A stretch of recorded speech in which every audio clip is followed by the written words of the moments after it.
Okay, so today we're actually going to talk about what's really a very old problem, American option pricing. I should start out by saying, where's the Python in all of this? Ultimately, the really fast part comes from a C++ implementation, but basically all of the research, prototyping, testing is done in Python throughout the work, and ultimately the end product is used in the Quartz platform, which is a Python-based platform. So what was the motivation from this? So we have a statement by Leif Anderson, which is basically, can we please do something that's not CVA or capital or margin, please? How about we try to build a really fast American option pricer?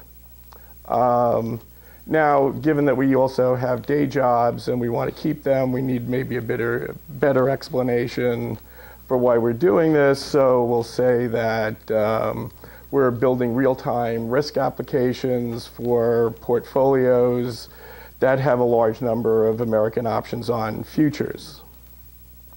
Now, typically, systems that try to do this are based on relatively simple, what I'd say, static approximations like the Whaley approximation, and there's many others, but basically these don't, while they may be reasonably good, they're not tremendously accurate, and they don't give you the ability to sort of refine them. You can't request a particular level of precision, and they're not really extensible. Okay, so American options this problem has been looked at for 30 plus years, probably more like 50 plus years. And there's any number of methods for dealing with them. There's a very long, exhausting, but not exhaustive list of methods that have been used. And the one at the bottom that'll be of interest to us in this presentation is an integral equations approach. And there's also a lot of literature in comparing methods for pricing American options, but what was kind of interesting when this problem came up is reviewing the literature, there still doesn't seem to be any clear winner in terms of what method you would pick to get a fast, accurate American option price. And in particular, the integral equation approach is generally considered to be pretty slow and not really a contender. But perhaps it's worth taking another look at it. There have been a couple of recent papers that have done so, and they have some similarities to what we've done, and we'll get to that later. So the basic setup for the purpose of this talk is that we're going to have the standard log normal process with constant rates and volatility. We're going to only look at American puts because American calls are simply priced symmetrically. You just reverse the spot and the strike, reverse the R and Q, and you get the turn a call into a put. Now, from one way to look at the American put problem is as an optimal stopping problem, and these couple of equations are just really ultimately saying that there is an optimal strategy, there's an optimal boundary or a curve, S star, so that for each point in time, basically, you would exercise if you hit that particular asset price, and that the optimal strategy is simply to exercise the very first time that you hit the boundary. The boundary satisfies the fairly obvious condition that at expiration, you exercise if you're in the money, so the optimal decision point is just the strike. However, in some cases, when Q, the dividend rate, is greater than the R, which is the interest rate, risk-free interest rate, you actually would have to be a certain amount in the money to exercise, and that's where the K times min 1 R over Q comes in. It'll also be convenient, rather than dealing in absolute time t space, to convert everything to tau space, where tau is the time to expiration. Now, let's put this, the same problem in standard PDE terms. So here we have the standard Black-Scholes partial differential equation, which is going to be satisfied by any type of option that we might have on a log normal asset, and subject to the initial condition that at expiration our value is intrinsic.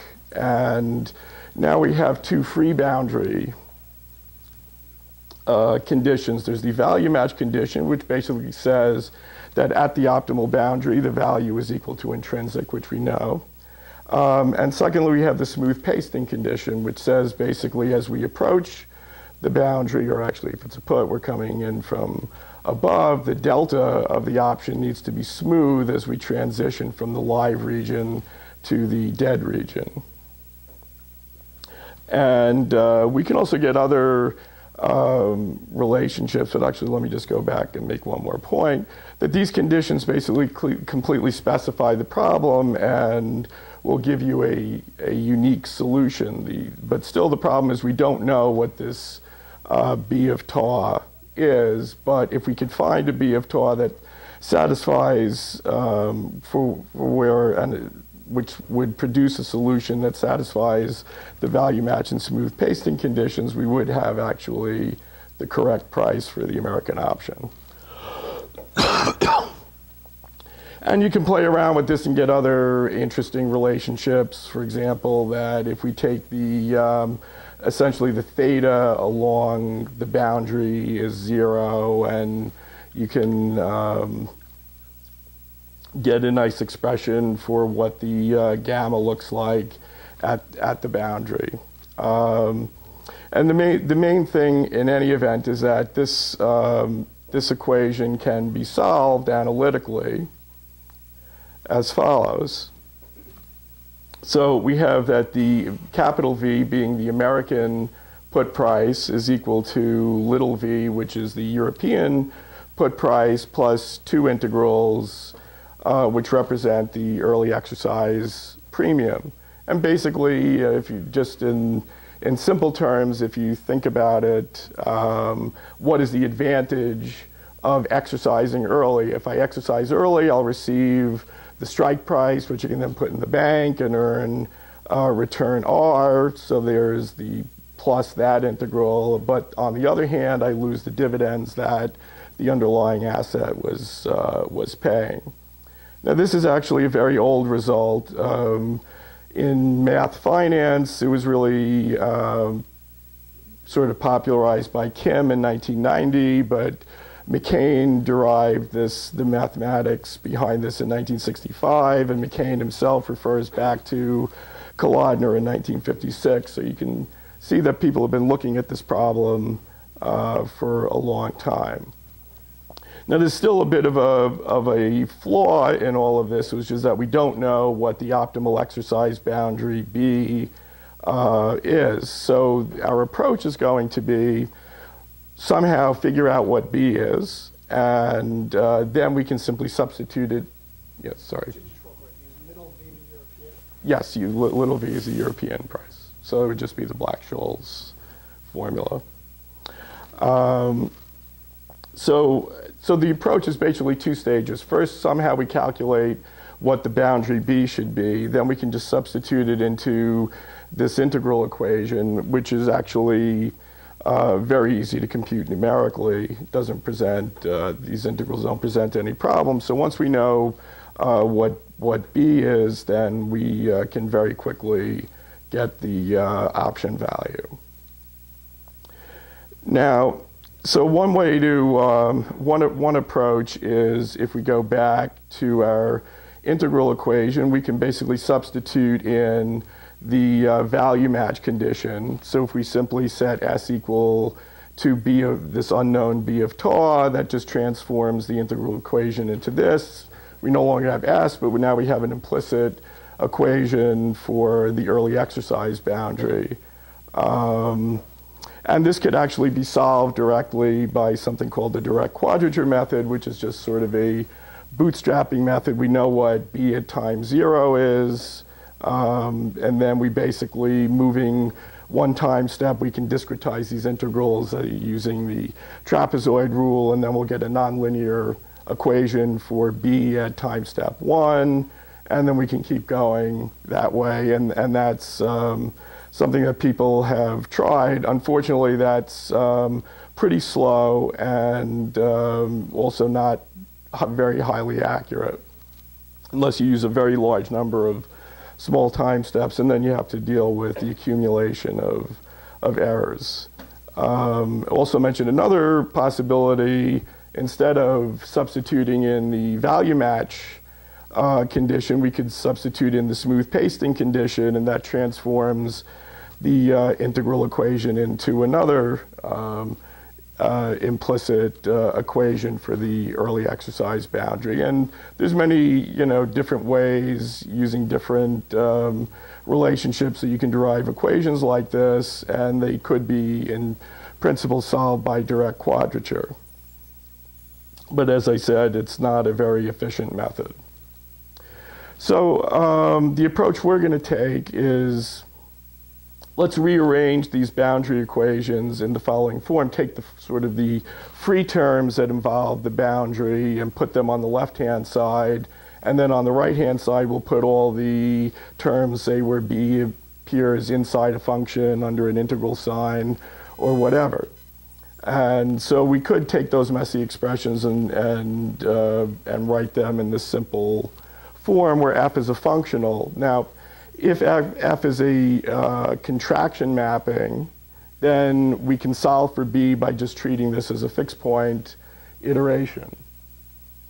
Now you see in equation 8 that actually, for example, if we went back, let's say taking this equation, if we gather all the b terms on one side and and then we'll end up dividing through, so we'll actually get something that where the functional f looks more like this, that it'll have a numerator piece and a denominator piece, which are each functionals, and it's more convenient to write it that way.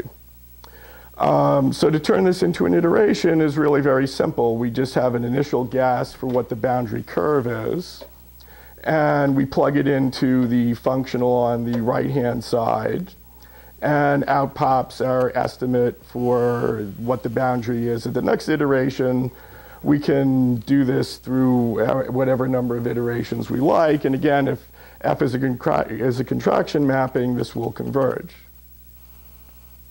And just another minor point here, for if we have a discrete set of taus that we're solving this for, all these equations become independent. So you might think, as the Cortazar paper that we'll mention later claims, oh, this is just a parallel algorithm, but that's not something we're going to take advantage of, and there really isn't any point. If you have parallel hardware, where you could do 100 things at once, you could just price 100 options independently at one time, and that would be a lot more efficient than attempting to split a single option price into 100 pieces.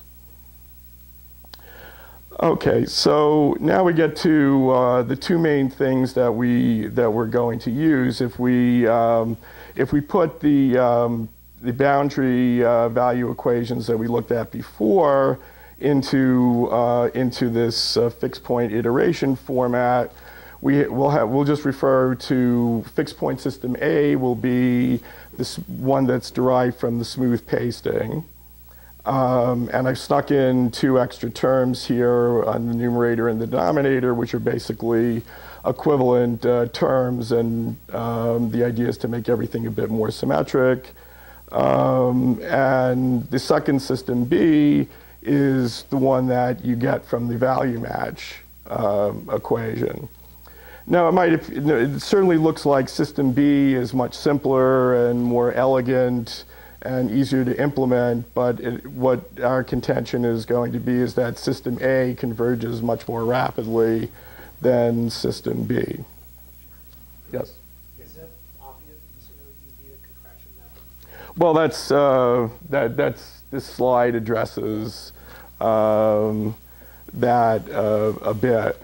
I don't want to dwell too much on that point. I mean, there's a lot of mathematics in the actual paper that goes over this. But basically, to address your point, yeah, for this 6-point iteration, not only to converge, but to work well, we want this right-hand side functional to be relatively insensitive to the value b. And so just as in, if you view, let's say, a Newton iteration for a one-dimensional root solve, the fact that essentially if you view it as a fixed point iteration, an x equals g of x iteration, the fact that g prime is 0 at the root it's why you get superlinear convergence, or in fact quadratic convergence. So one thing you could use to try to analyze how well these things are likely to converge is the Gatto derivative. And again, I don't want to spend a lot of time on it, but essentially this is a functional derivative that attempts to measure the sensitivity of n over d to the boundary by doing parallel shifts in log space. And what we find is that for both system A and system B, this Gatto derivative is 0. So that's a good thing. So we do expect to get convergence. One problem that can creep in with system A, unfortunately, is that in some unusual cases where r minus q is large and positive for a long time to expiration and a low volatility, it's possible that system A could become unstable. So you need, when it works great, but occasionally it will blow up. So keeping that in mind and keeping in mind the possibilities for future enhancements to more general problems, I just mentioned that we can sort of expand this fixed point iteration formulation into a relaxation formulation. So what we've really done here is say, okay, rather than just taking our new guess to be whatever comes out of applying the functional, we'll weight that with some function 1 minus h, and then we'll take the old result and weight it with h. So this is pretty standard in matrix linear algebra and so on. But the key point is that by varying h, we have some control. Basically, when these things blow up, it's usually because the adjustment is too big. So by controlling h, we can do one of two things. We could either pick an h that actually improves the convergence, makes it more, going for maximum speed, or we might use it to sort of slow down things so that they don't blow up in those cases. And I don't want to spend too much time on this slide, but if we're going for this sort of, the real hot rod approach, we would do a Jacobi Newton modification where we pick h such that the derivative of the right-hand side is forced to 0, and then equation 9 gives you an idea of what that would look like. And finally, before getting into the algorithm, just want to mention some properties of the asymptotics of the boundary. And I'm just going to focus on the short term, so near expiration asymptotics. So again, this is something that's been a big subject in the literature over the years. And, back when I was just getting started in the quant world, you know, people would just say, well, the behavior near expiration goes like square root t.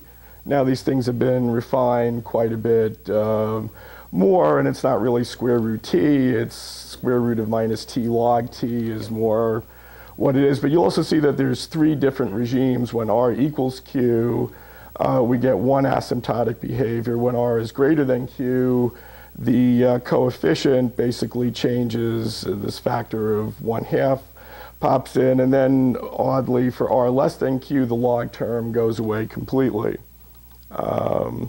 But the reason I just want to bring that up is that it raises an interesting point. The boundary has an infinite derivative at expiration, and that potentially causes problems for all these types of methods, and so we need a way to deal with that, which we'll see later. Okay, so we know the basic algorithm is that we're going to start with an initial guess for the boundary B. We're going to then iterate on that for each iteration, and we'll look at just system A for now because that's the higher performing system, and it's also a bit more complicated. Just going back a second.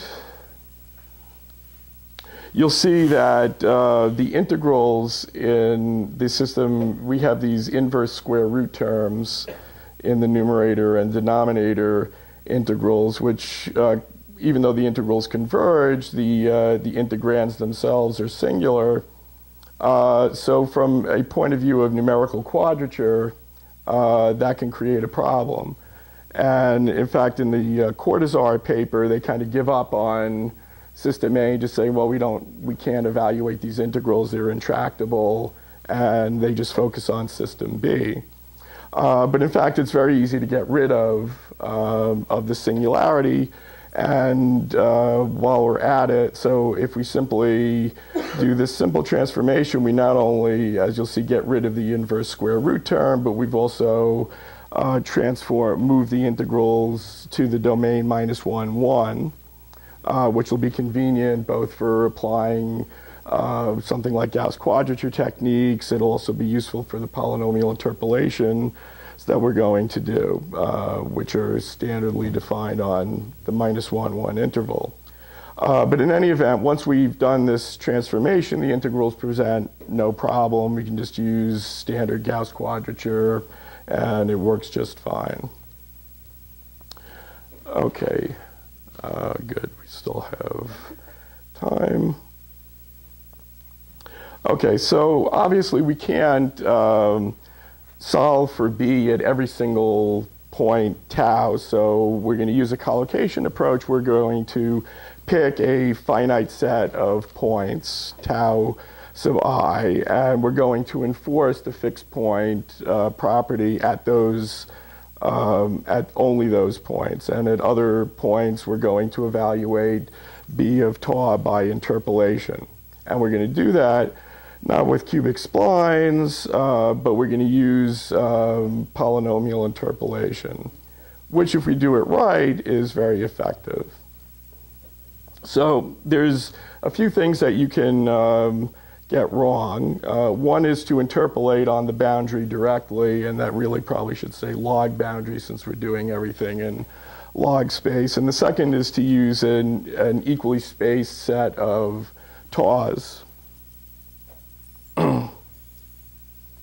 So there's a well-known phenomenon called the Runge phenomenon. If you try to interpolate fairly innocent-looking functions with polynomials at equally spaced points, you'll see big oscillations in the wings, and it may not even really converge. As you increase the number of points, the errors actually increase. So equally spaced points is a bad idea. The other point, going back to the boundary asymptotics, is that the infinite gradient at 0 is also going to mess up polynomial interpolation.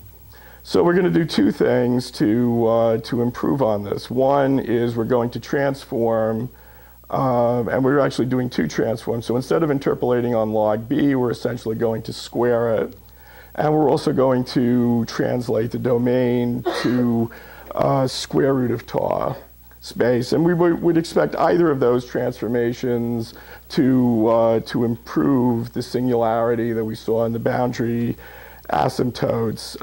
But for reasons that we don't quite understand, they actually seem, doing both transformations actually seems to work better. The second point is to use, rather than using equally spaced points, we're going to use Chebyshev points to interpolate at. So Chebyshev, using Chebyshev nodes is known to more or less eliminate the Runge phenomenon and gives you something that is very often quite close to the min-max polynomial approximation. And once we've done our translations into the -1, 1 domain, essentially the points that we're looking at to interpolate at are just the cosines of equally spaced points. So we've just gone from equally spaced points to the cosines of equally spaced points. But what that does is it tends to shift the distribution of points towards the endpoints of the interval, which is quite advantageous in mitigating these oscillations that you would see from the Runge phenomenon. And just as to jump ahead a bit, as an example of what we're looking at in terms of accuracy, so this is a test on 1,675 different options with different strikes and maturity, or different spot prices, vols, rates, and so on.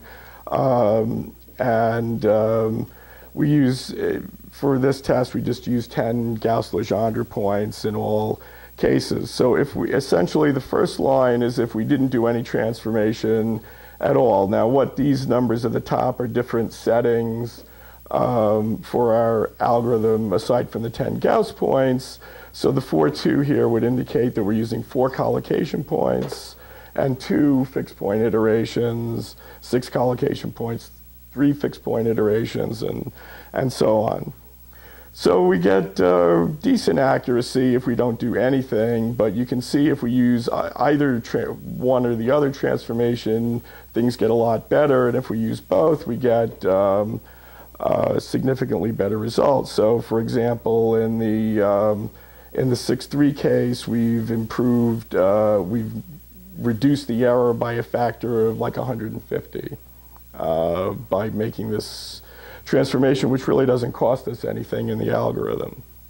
And just to illustrate graphically sort of what this looks like to take a particular option, this is what happens if we just take the untransformed boundary and try to do a Chebyshev interpolation at say 8 points or 7 points.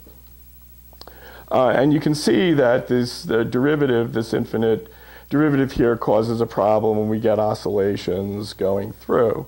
If we do the double transformation, then suddenly everything has become very smooth and you can't really distinguish, at least visually, between the Chebyshev interpolant and the actual boundary itself. So this gives you an idea of the why this really helps. Okay, so how do we actually figure out what the Chebyshev interpolant is?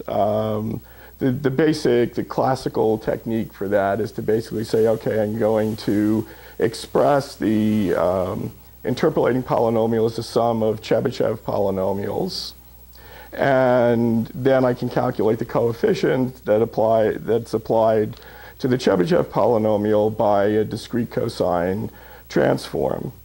Now again, in practice, there's only a relatively small number of distinct cosines that you have to calculate here. There's roughly n over 2 using all the symmetries, and you calculate those once at the beginning, and it really doesn't add anything to the cost.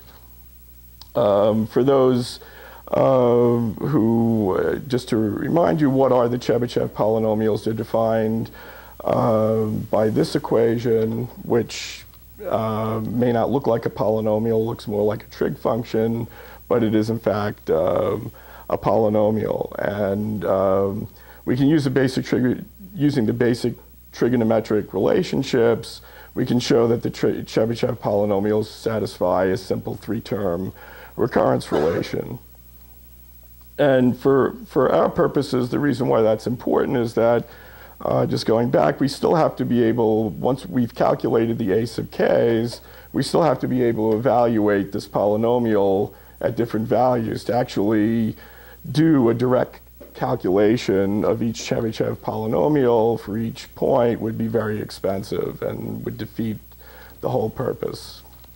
So what you do instead is sequences of Chebyshev polynomials can be very efficiently evaluated using Clenshaw's algorithm, which I've written here, and then you can see in the main, the one iterated line here, you can sort of see the three-term recurrence relationship appearing in reverse. And I'll just mention very quickly that another way that's quite simpler in some sense to determine what the Chebyshev interpolant is just using this barycentric form. So this is a very nice, elegant, simple formula. There's no setup involved. The reason that we don't use it ultimately is because division is such a slow operation on most computers that this actually turns out to be about 20%, run about 20% slower than using the discrete cosine transform formulation. Now, that leaves one last piece, is where do we get the initial guess for the boundary? So now, again, there are these two other papers. Kim himself, who published the integral equation back in 1990, came out with a paper in 2013 that tries to do something similar to what we're doing, but kind of gets all the details wrong, including starting with just a flat constant approximation to the boundary.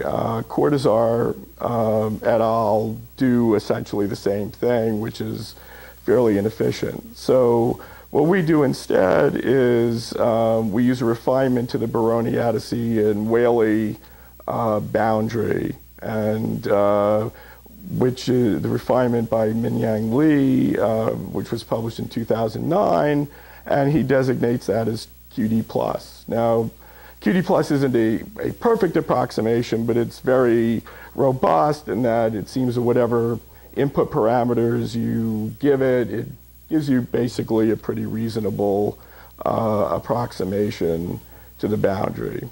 And these papers will go on and say, well, once we've got a boundary approximation, we'll then do some other approximation to get the option value, but we're not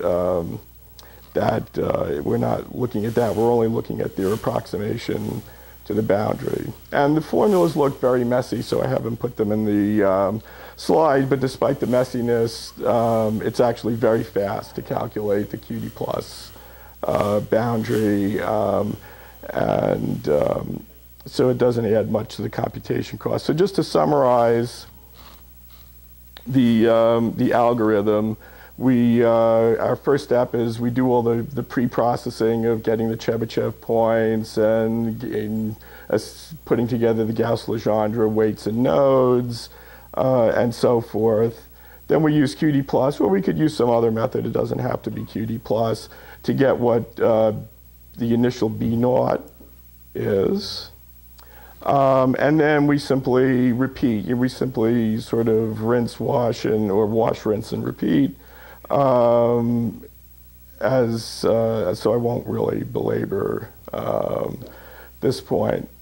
So the total computational cost at the bottom is the cost of doing an interpolation. L is here is the number of Gauss-Legendre points, M is the number of iterations, and N is the number of collocation points. C integ is the cost of calculating an integral, and again times LMN. So that looks like that could be a pretty costly calculation. The key is that the method is sufficiently accurate and converges very quickly so that LM and N are generally quite small. So that's where we can get the speed. So now I'm just going to give some some empirical results that we have.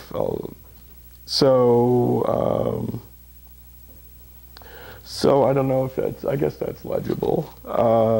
So this is just a simple test for some specific option. And one of the things we were able to do is leverage off of the Cortazar paper, because one of the things that they do, which is very nice, is that they've conveniently tested almost every method under the sun and published numerical results for it. So that's quite helpful, so that we didn't have to build all these different algorithms ourselves. Though, of course, the binomial tree stuff we did in-house. So these columns, we look at 1,000-step binomial tree, a 10,000-step binomial tree. This bin BS 15,000 is a 15,000-step binomial tree where the first step is taken to be Black-Scholes. FIKF 60 and FIKF 400 are the methods from Cortazar et al. And KJK is Kim's paper, also from last year. Our FPA and FPB, we've used, that's our basically fixed point iteration system A, fixed point system B. And you can get an idea that even FPB is pretty good, but I think FPA wins in all these simple cases.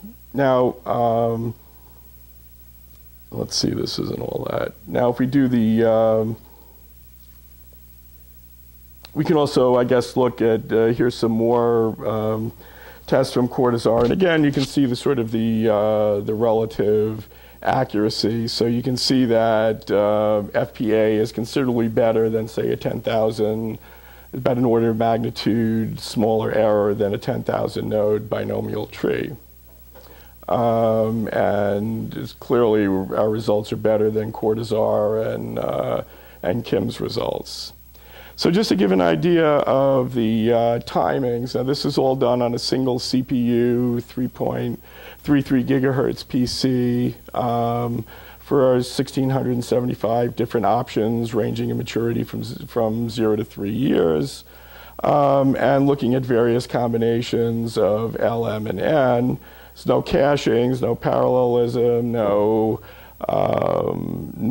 SSE involved, and so forth.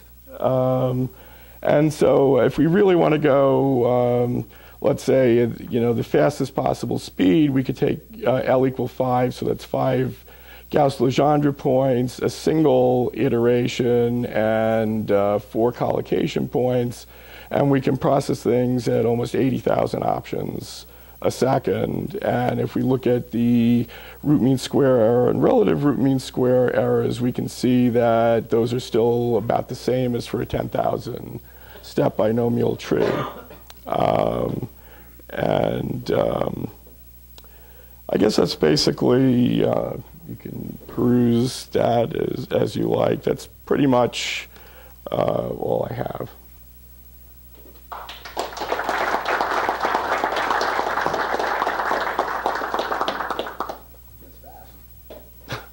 Well, I apologize for the cold. I sound very hoarse. 80,000 options per second is pretty quick.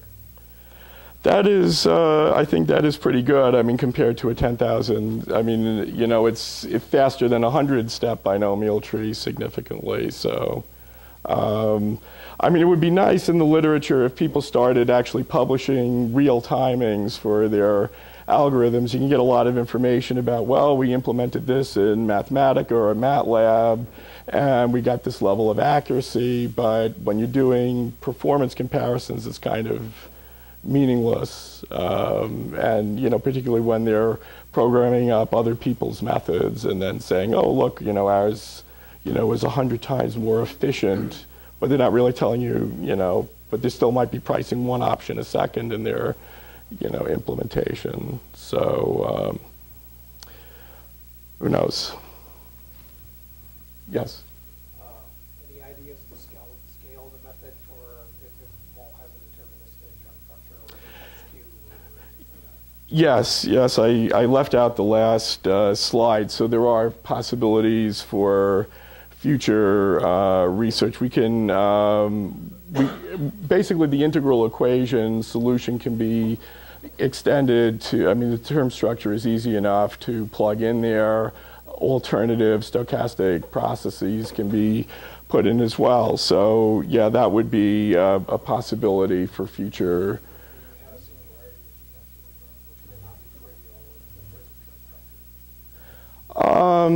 That is, I mean, that's something that would have to be, yeah, that would have to be looked at. I mean, if you look at, say, you know, equity options with discrete dividends, you know, a put or something, then you'll get a barrier that looks like this, and so you get, you know, every time there's a discrete dividend payment, there's going to be a singularity, but, you know, unless you had an extremely long-dated option, you're only going to have a handful of dividend payments. So you can probably split things up into, you know, say 3 or 4 regions and then apply some similar technique to this on each region.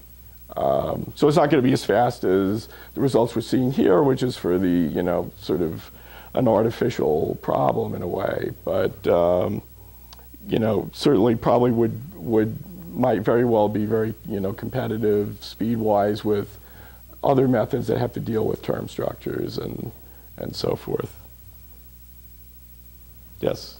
So in this, do you think that there's any sort of takeaways that if someone else is faced with sort of similar problems outside of just try exactly, you know, using these sorts of quadratures that we use really well, is there some sort of general, like maybe against the conventional wisdom lessons about how you try to optimize these problems and that you can sort of like draw from that you could sort of learn from in general? I'm not sure. I mean, I would say that, I mean, we weren't looking to create something, you know, we're being, you know, doing practical work at a bank and just trying to solve a, you know, an immediate problem for the desk in terms of getting fast risk. So, I mean, our approach was we really went through the literature, looked at what was there, and this particular fixed point iteration approach kind of stood out as something that was promising. I think the key thing here is that because we could code it up very quickly in Python, we could determine very quickly whether there was any merit in following that lead or not. And once it turned out that there was merit in it, then we could decide, okay, it's worth spending more time on this.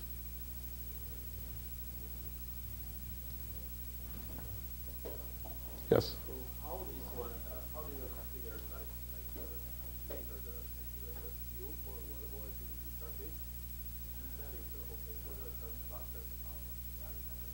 Well, it depends on how you're going to bring in skew. I mean, in some models, you just say, okay, I have a model of, you know, say some sticky delta model of vol versus strike. I look at the strike of the option. I pick the associated vol, and then I could still use a constant vol formulation.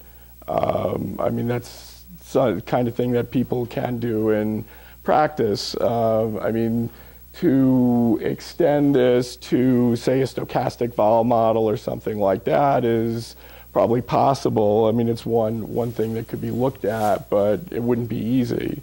But I mean, if you really wanted to have a, you know, something that was a very performant way of handling stochastic vol with American options, this might have some merit to it. Once you then just have a higher dimensionality quadrature, that's basically it. Yeah, I mean, I have to say I haven't thought deeply about the stochastic vol problem. I mean, people have sort of come up to say, you know, they've got ideas of, you know, how to do it and, you know, that it would be easy, but I'm not sure if I believe that.